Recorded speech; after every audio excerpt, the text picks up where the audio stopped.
One hack to making a charcoal drawing is to edit your reference photo to make it high contrast.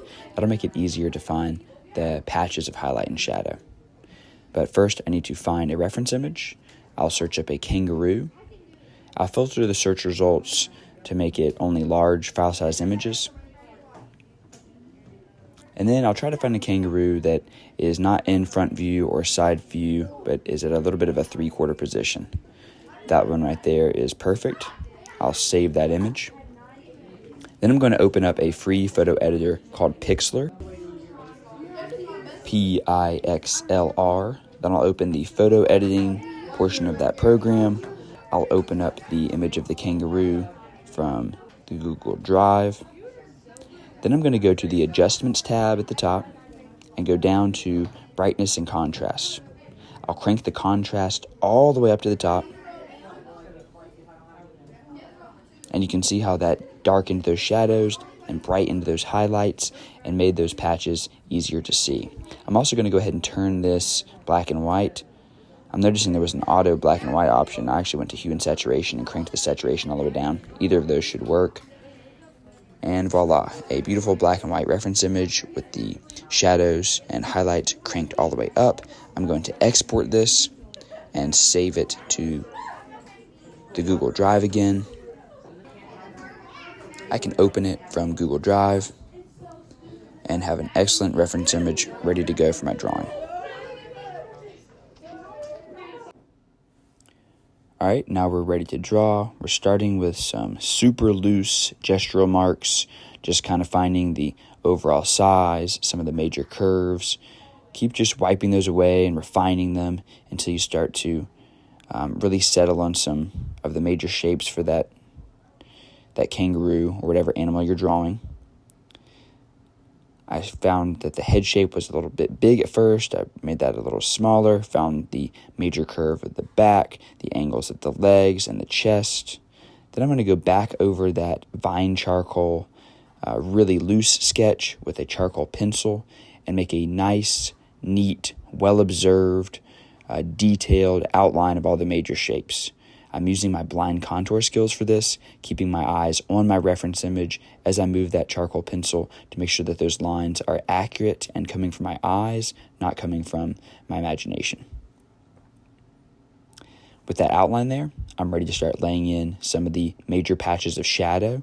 Now, I already had a good base layer of some charcoal down. I'm going to add some more into those shadow patches to make sure I've got all those medium shadows covered. Then I'm going to scan back over, and anywhere where I see black in my reference image, I'm going to go ahead and make a really nice dark patch of shadows using the charcoal pencil. These are not super detailed patches yet. I'm just getting the major patches filled in. Now I'm going to go back with an eraser and pop the major highlights. There's a lot of highlights on this kangaroo's face and ears, along his left arm, on his knee, and on his left leg. Some down the tail as well. So these are all the major patches of highlights and shadow. Now I'm going to scan back across it one more time and get more detailed, especially up on the head of the kangaroo, a little bit down into the body. I'm going to let the detail kind of fade out as I move down into the bottom edge and not make the second half of the kangaroo as refined, but I'm going to find some nice detailed patches of highlights and shadow on the face. Just really paying close attention to every little small patch that's lighter or small patch that's darker, adding a little bit of texture onto the fur, but not getting too carried away. You can make texture by kind of tapping the vine charcoal and making short little brush strokes with the eraser.